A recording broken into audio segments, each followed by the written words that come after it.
The first song is called Say Something. It's our single. And I mean, we wrote it about 4 years ago, but the past 2 months, it's really kind of rocketed off, and it's connecting with a lot of people, and it's been a whirlwind of 2 months. I mean, that song was first performed to on So You Think You Can Dance, and then Christina Aguilera heard it, and she called us and asked us to collaborate, so we did that. And then she asked us to perform it on The Voice with her. And I mean, people just connected to it, and we got a call asking to perform at the AMAs just a few weeks later, which we did. And I mean, really, it feels like we entered like a vortex in our lives. When Christina calls, your whole life changes, type of thing. But she's amazing, and she helped bring this song to like a whole broader platform and gave it new dimension. And when we wrote the song, we felt so alone.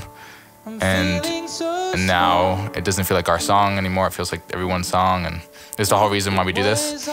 And then, I mean, I guess it's just about letting go and realizing what you're worth and loving to yourself. It's about so many things. I mean, people are relating to this song in so many different ways. Some people are relating to it with like a death experience. Yeah, a lot of people. Own, and I don't know. It feels really a lot more universal than we anticipated.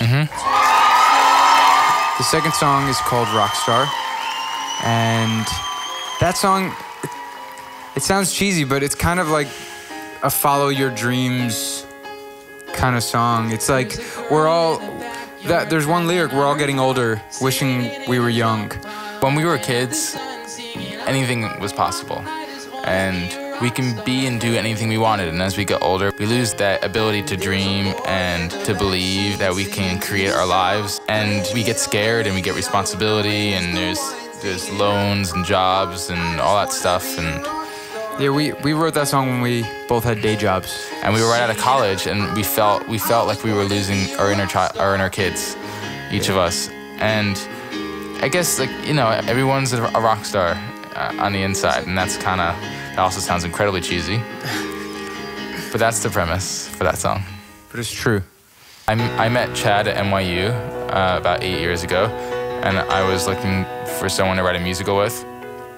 I wasn't singing, and he was in my music publishing class because we were studying music business, and I found out he was going to be practicing trumpet in one of the practice rooms, and he didn't want to meet up because he was too focused on his work and his group of friends, because I transferred in and didn't have any friends. But Ian stalked me down, played me some tunes he was working on, and I freaked out. And then I won him over. I was like, oh my God, we should totally be friends, and let's write. So we started writing, and he started managing me, and he got me voice lessons, and he's like, you're gonna sing, we're gonna do this, and I didn't know what he was talking about. I started singing, and just that whole process took me years before, like, I really felt like I was supposed to be a singer. And then once I was doing that, and we were like playing around New York, we wrote a song called This Is the New Year that Chad sang a verse on, because he also sang kind of in the background at like his own little things, but kind of was singing less and less. And the verse in that song meant something to him, so he sang it. And then at shows, that would be the song that everyone gravitated towards. So we kept writing for both of our voices. And then until eventually the shows became like 75% songs where both of us sing lead. But we were still called Ian Axel, and it just didn't make any sense. I was signed to a label as a solo artist. Chad wasn't signed, and it was creating a bit of like a rift between us. And so we created a great big world.